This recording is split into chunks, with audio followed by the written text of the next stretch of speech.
요한복음 5장 1절로 9절을 저와 여러분이 함께 합독하시겠습니다. 먼저 1절부터 9절까지 함께 읽겠습니다. 시작. 그 뒤에 유대 사람의 명절이 되어서 예루살렘에 있는 양의 문 곁에 히브리어로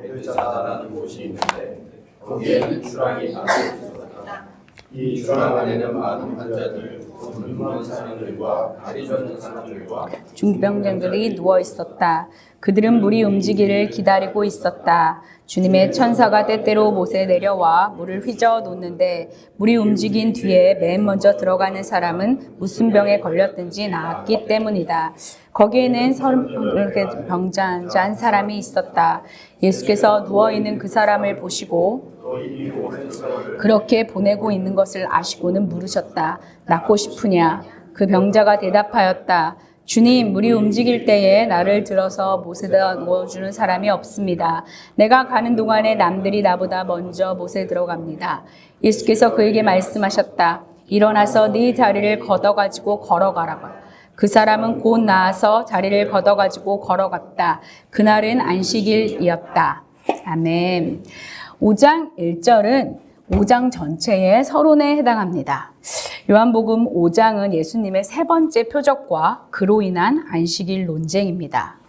먼저 그 뒤에라는 말은요, 요한복음에서 그 뒤에라고 쓰여져 있는 것은 대부분 새로운 사건이 시작하는 것을 알릴 때 하는 관용구입니다.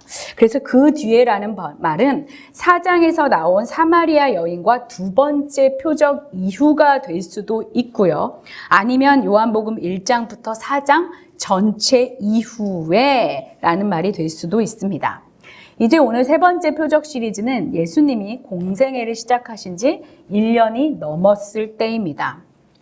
이 세 번째 표적부터는 모든 것이 좀 달라지는데요. 먼저 앞에 두 표적이 갈릴리에서 일어난 것이라면 이 세 번째 표적은 어디냐면 예루살렘에서 일어난 것입니다. 이 세 번째 표적부터는 예수님이 소수의 사람이 아닌 대중들 앞에서 공적으로 표적을 행하셨고, 그리고 이후에 이 표적 때문에 유대인과 예수님의 충돌도 더 구체화됩니다. 1절에서 말하는 유대 사람의 명절이 무엇인지는 분명하지는 않습니다. 학자들마다 어떤 사람은 유월절, 어떤 사람들은 오순절, 어떤 사람들은 초막절이라고 합니다. 어쨌든 이 3대 명절은요, 이스라엘에 사는 모든 유대인 남자라면 모두 예루살렘에 가서 제사를 드려야 했습니다. 예수님도 이 명절이 무엇인지는 확실치 않지만 제사를 드리러 예루살렘으로 올라가셨을 것입니다. 그러니까 이 명절이 무엇이냐를 가지고 논쟁하는 것은 좋지 않습니다. 왜냐하면 이 명절이 어떤 것이냐에 대가 중요했더라면 분명히 성경은 이 명절이 무엇인지를 밝혔을 것입니다. 그러면서 2절에서는 장소가 구체화됩니다. 장소는요, 양의 문 곁에 있는 베드자다 못입니다. 양은 이 예루살렘의 바로 옆에는 양문이 있었는데 성전에는 이 양문은요, 말 그대로 양들이 오고 가는 문입니다. 그러니까 제사를 드리기 위해서 쓰일 제물인 양이 통과하는 곳입니다. 그러니까 이 양문 바로 코앞에 연못이 있었고, 이 연못과 그러니까 예루살렘 성전과의 거리는 정말 얼마 안 되는 것입니다. 엎드리면 코 닿을 곳입니다. 이 양문 곁에 베드자다, 즉 베데스다라는 연못이 있었습니다. 이 연못에서는요, 제사에 쓸 제물들을 씻었다고 합니다. 그러니까 연못은 더러웠을 것이고 냄새가 났겠지요. 그리고 여기에는요, 병자들이 모여 있었습니다. 병자들이 어떤 자들이냐면 눈먼 자들, 다리 저는 자들, 중풍병자입니다. 우리가 알다시피 이런 사람들은 성전에 당시에 들어올 수 없었습니다. 하나님의 율법을 지키지 않아 하나님으로부터 저주받았다 생각했기 때문에 이들은 성전에 들어갈 수가 없었습니다. 그런데도 왜 이들이 이 복잡한 명절에 성전 바로 코앞에 진치고 있는 것일까요? 이에 대한 설명이 우리가 읽은 3절과 4절 가로 속에 나와 있습니다. 지난번 주기도문 마지막 강해 때도 말씀드렸듯이 이 가로는 어떤 사본에는 있고 어떤 사본에는 없는 것입니다. 그래서 여기 3절, 4절의 말씀은요. 300년 이전의 사본에는 없고요. 300년 이후에 아마 이 본문을 잘 이해하도록 첨가된 것입니다. 그러니까 정리하자면 이것입니다. 성전을 코앞에 두고도 들어갈 수 없는 자들이 있었습니다. 그런데 그 사람들이 지금 성전 코앞에 있는 베데스다 연못에 모여 있었는데 그 이유는 무엇이냐? 그 이유는 연못에 가끔 물이 동하는데 거기에 먼저 들어가면 낫는다는 미신 때문이었습니다. 이 연못은 간헐천, 즉 온천입니다. 오늘날 같으면 지각 변동이나 지층의 압력으로 물이 솟아나는 자연의 현상이라고 생각했을 것입니다. 그런데 당시 이 사람들은요, 이것을 신화로 받아들인 겁니다. 21세기를 사는 저와 여러분은 도무지 이해가 안 갑니다. 그런데 정말 그런가요? 저와 여러분에겐 이런 신화가 없습니까? 분명 이 연못에 누군가 나왔습니다. 그 일은 아마 물이 동할 때 일어났을 것입니다. 그러니까 기적을 보고 싶고 기적을 믿고 싶은 사람들은 이 사건을 결코 지나치지 않습니다. 이 연못에 언제인지 모르지만 가끔 천사가 내려온다더라. 그때 물이 동하는데 그때 들어가면 다 낫는다더라. 라는 치유 기적을 보태서 여기에 신화를 만들어 버립니다. 아무 증거도 없어요. 확인된 사실도 없습니다. 팩트 체크도 하지 않아요. 그러나 현상을 일반화시켜서 공식처럼 만들어 버립니다. 그리고 이 공식은 뭐뭐 한다더라는 사람들의 카더라 통신에 의해 만방에 전파됩니다. 누군가 처음부터 악의를 가지고 사기를 치고 돈을 뜯어내려고 한 것이 아닙니다. 그냥 단순히 어느 현상을 어떤 공식으로 만들어서 사람들에게 절대 버릴 수도 없고 부인할 수도 없어서 병자들이 붙잡을 수밖에 없는 믿음으로 만들어버린 겁니다. 그런데 더욱 황당한 것은 이 물이 동할지도 모르지만 가장 먼저 들어가야 된다는 겁니다. 진리가 아닌데도 여기서 경쟁까지 있는 것입니다. 오직 베데스다라는 연못에서 물이 동할 때만, 그리고 가장 먼저 꼭 그 시간에 그곳에서만 있어야 하는 일입니다. 저는 궁금해졌습니다. 이런 사람들이 그러면 화장실은 갈 수 있었을까? 언제 물이 동할지 모르는데 화장실은 제대로 갈 수 있었을까요? 그리운 가족들을 보러 집으로는 갈 수 있었을까요? 요즘 말로 말하면 잠시 바람이나 쐬고 여행이나 갈 수 있었을까요? 불가능합니다. 왜냐하면 거기 그곳에서 어느 특정한 장소에서 특정한 시간에만 일어나는 일이니까요. 여러분, 진리가 아닌 신화는요, 이렇게 사람들을 묶습니다. 그러면서 그들의 일상도 무너뜨립니다. 그런데도 사람들은요, 모든 촉각을 곤두세워서 연못만 보고 천사만 기다립니다. 내가 먼저 들어가야 한다는 그 생각 하나에 사로잡혀서요. 이것이 이단과 다릅니까? 사람이 뭔가에 빠져 있으면요, 자신이 희망을 걸고 있는 대상이나 신념이 잘못되었다는 것을 의심하지 않습니다. 그래서 이단이 판을 치는 것입니다. 이것이 정말 2000년 전에만 존재했던 우리와 무관한 사실일까요? 저는 이 본문을 묵상하면서 전혀 그렇지 않다는데 결론을 내렸습니다. 저와 여러분이 자유하지 못하다는 말입니다. 분명 아닙니다. 성경적인 것도 아닙니다. 심지어 그럴 수도 있고 아닐 수도 있습니다. 그런데 우리는 그것을 믿음으로 받아들입니다. 붙잡아야 할 진리로, 공식으로 받아들입니다. 이것을 제가 단순히 여러분들이 예수 믿는 우리가 점을 보러 간다던가 오늘의 운세를 본다던가 아니면 복권 사면서 기도 부탁을 한다던가 이런 단순한 것을 말하는 것이 아닙니다. 우리는 여전히 지금도 예수를 믿지만 교회 다니면 복 받는데, 헌금하면 물질의 복을 받는데, 봉사하면 자녀들이 형통하되 세상적으로 높아진대 라는 공식에 매여 산다는 것입니다. 이것이 정말 성경이 말하는 진리인가요? 아닙니다. 이 모든 것은 하나님의 절대 주권에만 달려 있습니다. 그런데요, 우리는요, 어쩌다 그렇게 된 하나님의 주권에 의해서 높아지고 잘된 사람들을 보면서 일반화시킵니다. 저렇게 하면 하나님이 복 주는구나. 저렇게 하면 사업이 잘 되는구나. 저렇게 하면 자녀가 잘 되는구나. 그러면서 삽니다. 그런데요, 제 주변에는요, 허리띠를 졸라매고 헌금했지만 여전히 가난하고 힘든 분들이 많습니다. 가진 것 없어서 몸으로라도 충성하겠다고 평생을 그렇게 몸으로 헌신 봉사하면서 자녀 잘 되기만을 기다렸는데 여전히 자녀들의 인생이 안 풀린 분들이 너무 많습니다. 피곤한 몸을 다 쳐서 복종하며 교회에 오면 모든 예배와 모든 것에 빠지지 않으면 복 준다는 건 믿고 왔는데 여전히 삶이 풀리지 않는다는 것입니다. 모든 것은 하나님의 절대 주권에 따른 것이 이거는 공식이 아닙니다. 그런데 우리는 이거를 진리인 것처럼 성경에 나온 약속인 것처럼 살고 있습니다. 제 이 말을요, 봉사도 하지 마세요. 헌금도 하지 마세요라고 받아들이거나 이 면죄부로 삼으면 큰일 납니다. 우리가 정말 예수를 믿는다면 내 모든 게 하나님으로부터 왔다는 걸 인정한다면 헌금하지 않을 수 있을까요? 불가능합니다.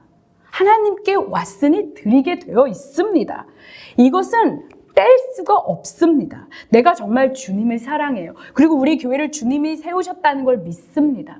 그러면 교회에 와서 봉사하는 시간이 아까워서 개인주의와 가족 이기주의로 살 수 있습니까? 불가능합니다. 예수를 믿고 사랑하면 힘들지만 결단하게 됩니다. 그리고 행동하는 삶의 고백으로 나타납니다. 그런데 이것을 거꾸로 뒤집어서 봉사하면 자녀복, 헌금하면 재정복, 교회에 오면 만사 형통, 기도하면 소원 성취라는 공식처럼 묶어서 우리가 교회를 다니고 있다는 말입니다. 너무나 심각합니다.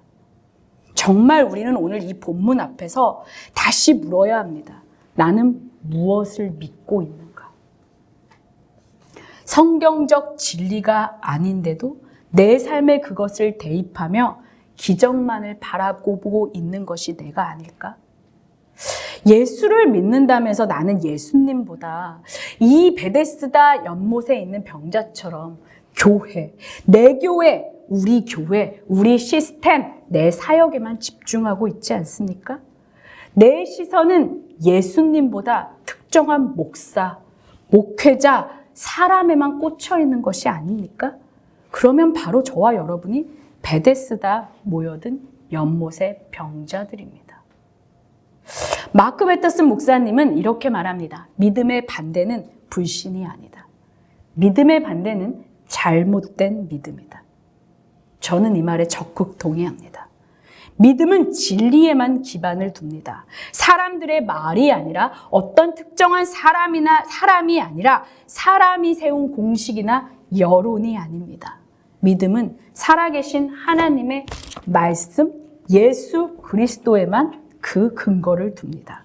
그러니 말씀이 아닌 것, 하나님이 아닌 것은 모두 미신이 될 수 있습니다. 보십시오. 베데스다에 모여든 병자들은요, 말씀에는 관심이 없습니다. 천사를 보고 있습니다. 그렇게 천사만 바라보니까 자기들이 이 거짓 진리가 믿고 사수해야 할 진리로 둔갑해버린 겁니다. 이 베데스다에 모여든 병자들은요, 말씀에 집중하지 않고 하나님께 집중하지 않고 오직 언제, 누가, 어떻게 해줄까를 집중하니까요. 이 미신이 그들의 신화와 이 풍문이 그들이 붙잡아야 할 진리로 둔갑해버린 것입니다. 사태가 이렇게 심각한데도 사람들은 여전히 그곳에 모여서 속고 있습니다. 왜일까요? 이곳의 이름이 베데스다입니다. 베데스다는요, 히브리어로 베트, 집, 그리고 헤세드, 은혜, 즉 은혜의 집이라는 뜻입니다. 그러니까 이 베데스다는 은혜의 집, 자비의 집이라는 간판을 걸고 있는 것입니다. 여러분, 은혜가 뭔가요? 은혜는요, 내 노력이나 조건으로 어떤 결과를 얻는 것이 아닙니다. 그래서 우리는 구원을 은혜라고 말합니다. 내 공로나 자격은 하나도 없는데 오직 구원이라는 결과가 은혜로 주어졌기 때문에 우리는 이것을 은혜라고 부릅니다. 그런데 베데스다는요, 은혜의 집이지만 여전히 인간의 노력과 자격과 조건에 따라 운영됩니다. 물이 동할 때 내가 빠르고 강해야 제일 먼저 들어갈 수 있으니까요. 내가 들어갈 수 없다면 빠르고 강한 누군가가 내 백이 되어서 나를 업고 가야 합니다. 은혜의 집이라면서 인간의 조건과 자격과 백이 아주 중요한 원리로 작동하고 있으니 이곳은 말만 은혜의 집이지 진짜 은혜의 집은 아닙니다. 혹시 죄송한데 저와 여러분의 가정과 교회가 이런 곳이 아닐까요? 말로는 예수 믿는 집입니다. 그런데 여전히 우리는 세상의 트렌드와 기준으로 자녀를 혹독하게 교육하고 있지는 않습니까? 분명 예수 믿는 기업이라고 하면서 어떻게든 세금을 안 내려 하고 더 많은 이익을 위해 고용인들을 힘들게 하고 소비자들을 속이면서 이윤을 창출하려는 것은 아닙니까?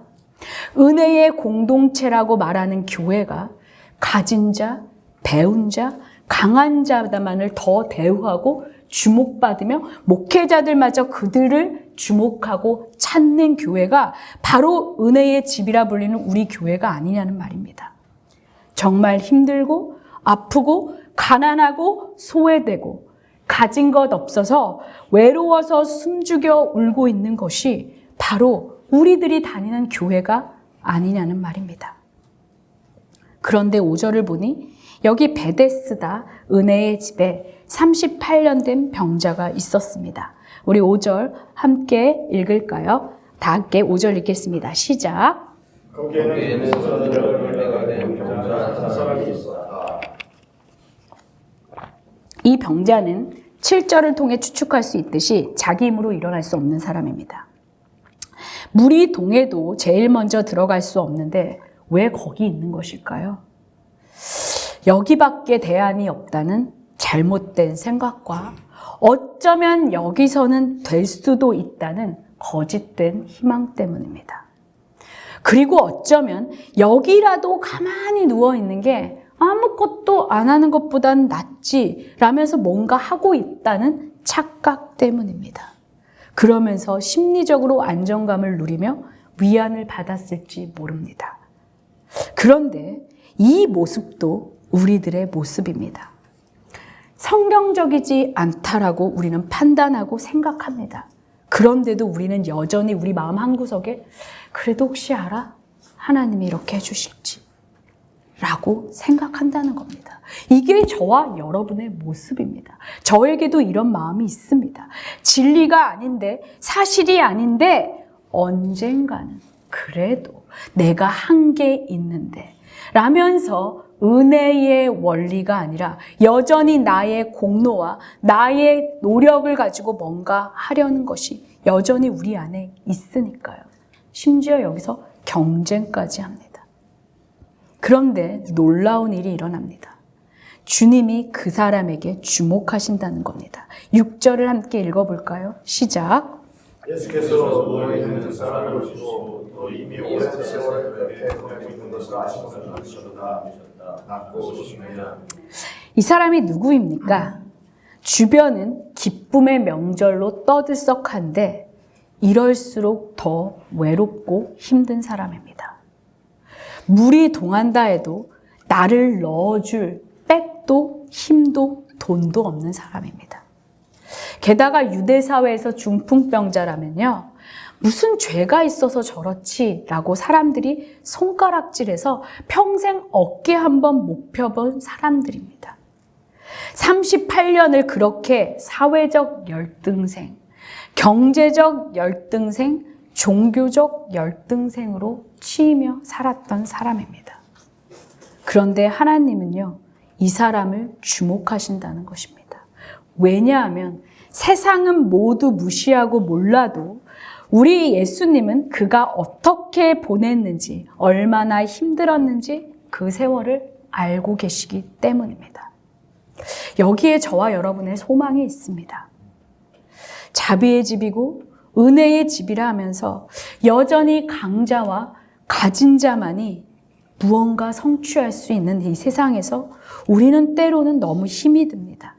그런데 자비의 집에서조차 자비의 이름이라고 하는 그 집조차 그를 놓치고 주목하지 않지만 우리 주님은 그 사람을 놓치지 않았던 것처럼 이 세상에서 힘없고 연약하고 부족해서 살아가는 저와 여러분을 우리 주님은 놓치지 않고 자비 자체이신 그분이 자비가 없는 그 집에 친히 찾아오셔서 자비가 필요한 그 사람을 주목하고 계신다는 겁니다. 그것이 바로 우리의 소망입니다. 그리고는 그에게 물으십니다. 낫고 싶으냐?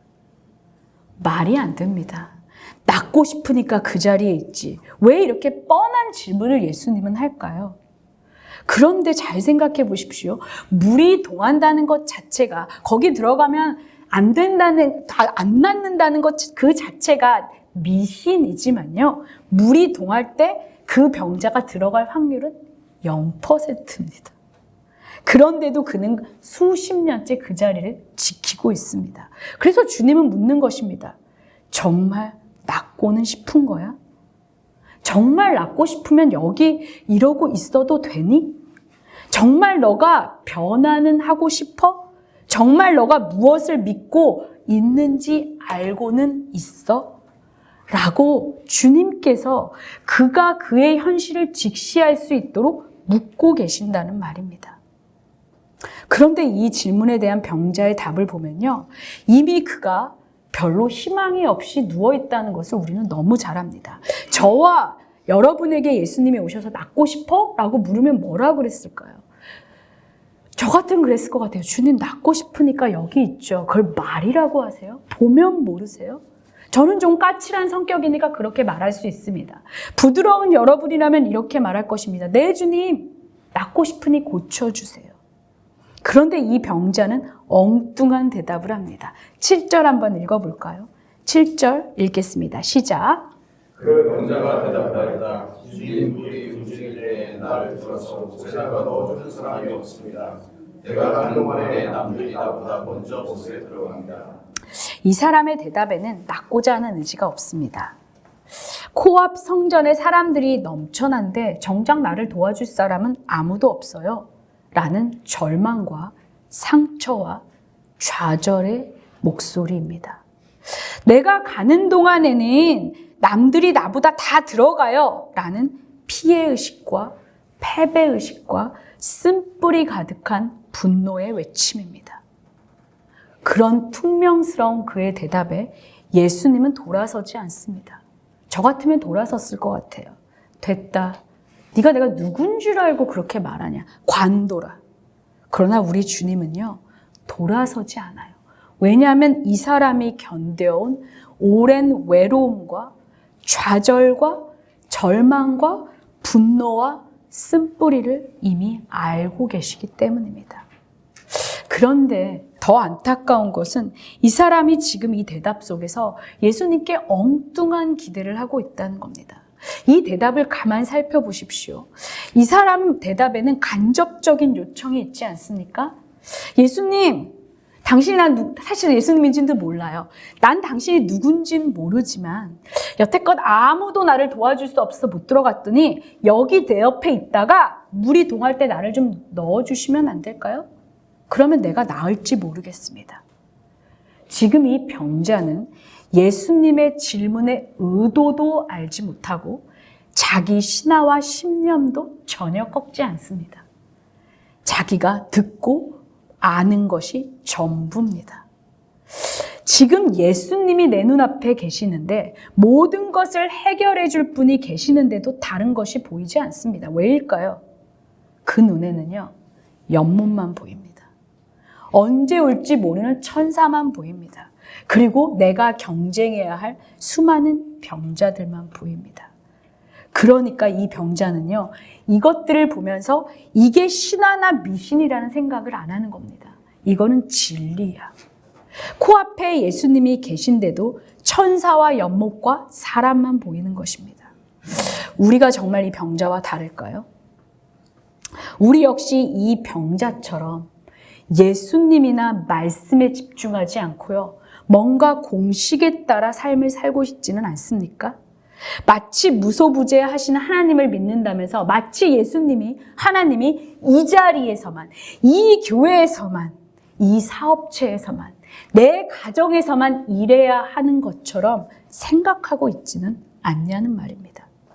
그러면서 이 38년 된 병자처럼 모든 내 삶의 키가 하나님께 달려 있는데도 주님, 나는 이 공식이 좋아요. 이 공식처럼 나를 물 안에 넣어주세요 라고 말하는 것처럼 우리도 예수님, 여기에 이렇게 요청해 주세요 라면서 헛된 꿈으로 헛된 기대로 예수님께 헛된 것을 요청하고 있다면 저와 여러분이 바로 38년 된 병자입니다.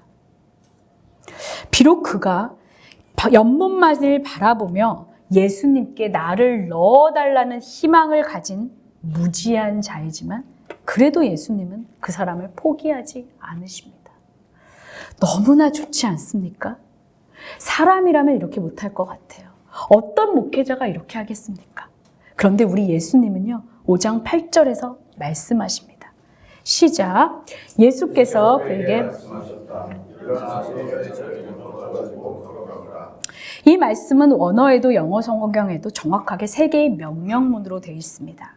Stand up, pick up your mat and walk. 일어나라. 너의 매트를 걷어라. 그리고 걸어가라. 예수님은 먼저 일어나라고 하십니다. 생각해 보십시오. 1년도 아니고요. 38년을 누워 있었으면 근육은 다 빠졌습니다. 맞죠? 이제는 관절도 다 굳어 있었습니다. 그런데 일어나라니요.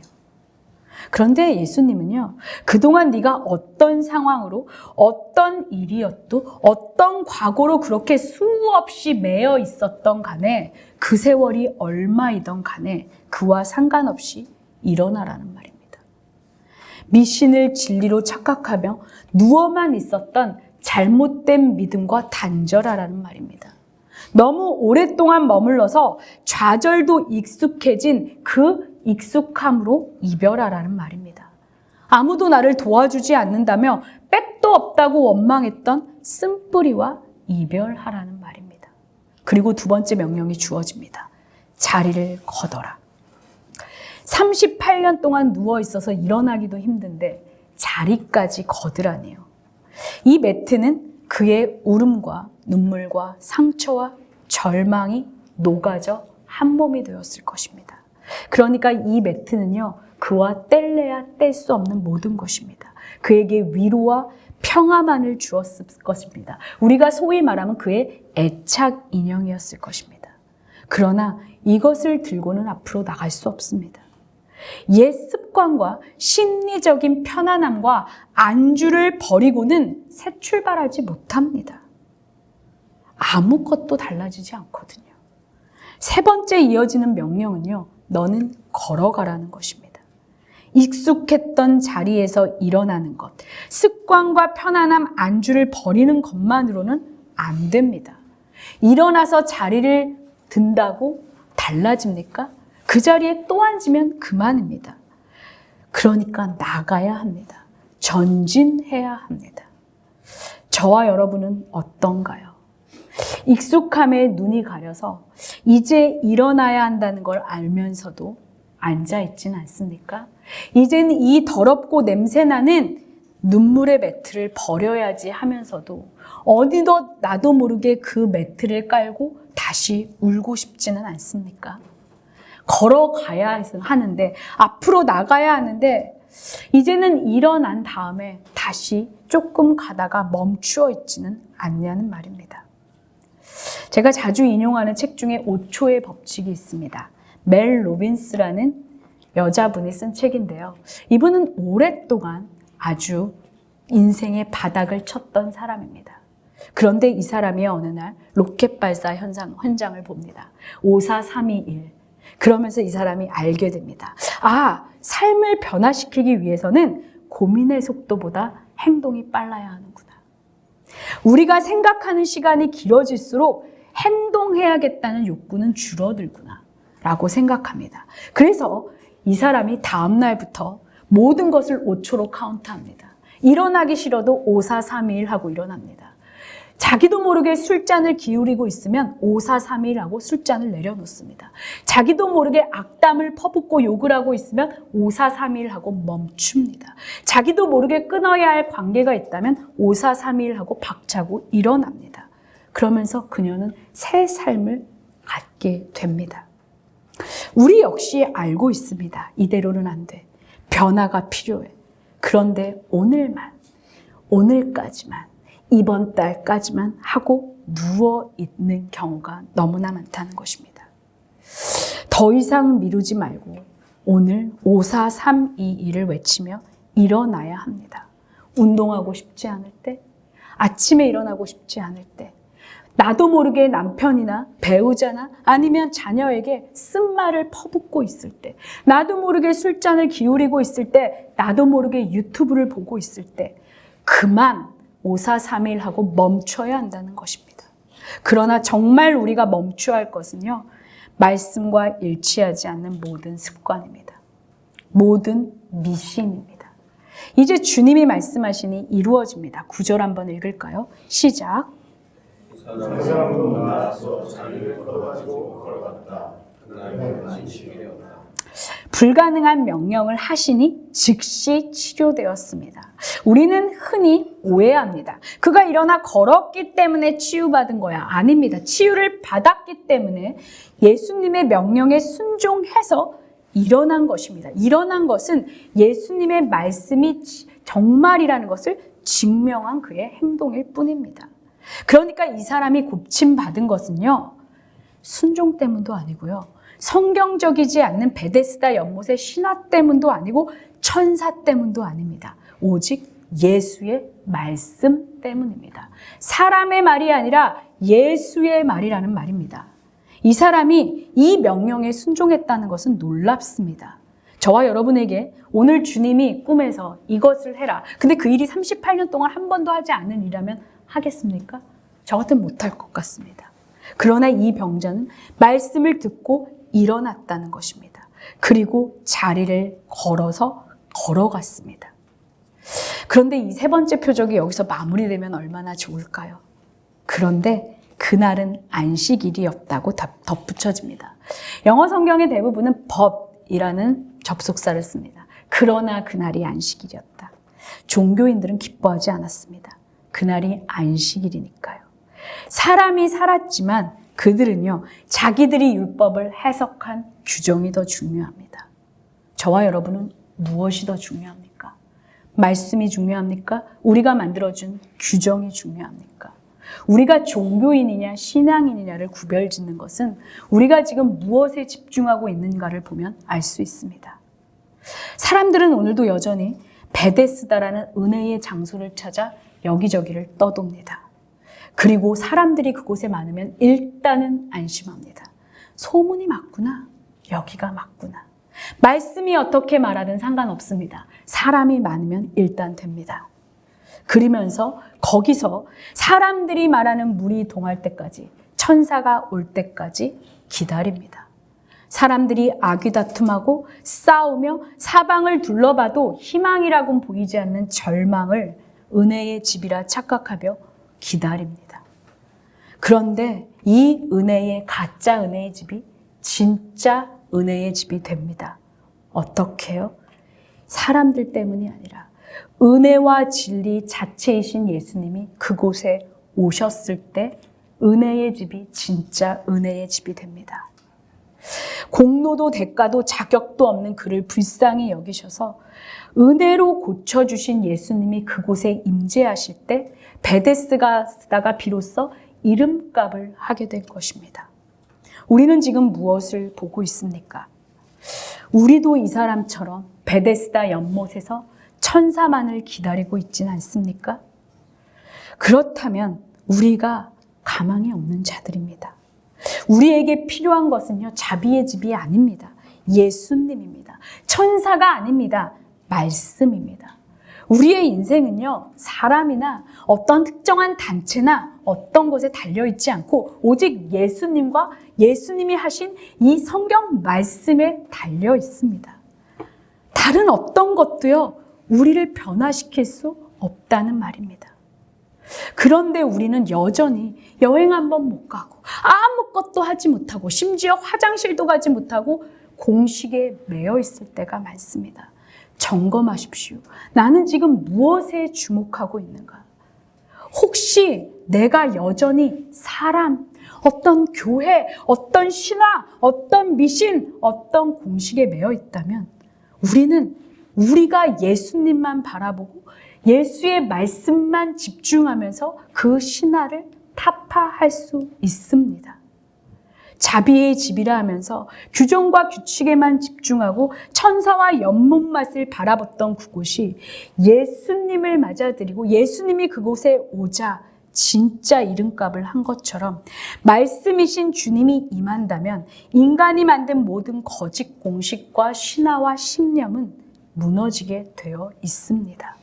그러나 저와 여러분이 해야 할 일이 있습니다. 우리는 일어나 자리를 들고 걸어야 합니다. 박차고 일어나야 합니다. 알면서도 결단하지 못하는 나의 게으름, 우유부단함, 무력감의 매트를 버리고 말씀을 붙들고 이제는 일어나야 합니다. 그렇게 5, 4, 3, 2, 1을 카운트하며 말씀을 향해 걸어갈 때 베데스다가 이름값을 했던 것처럼 우리도 예수님을 믿는 가정, 예수님을 믿는 나, 예수님을 믿는 기업, 예수님의 공동체라는 이름값을 할 수 있게 될 것입니다.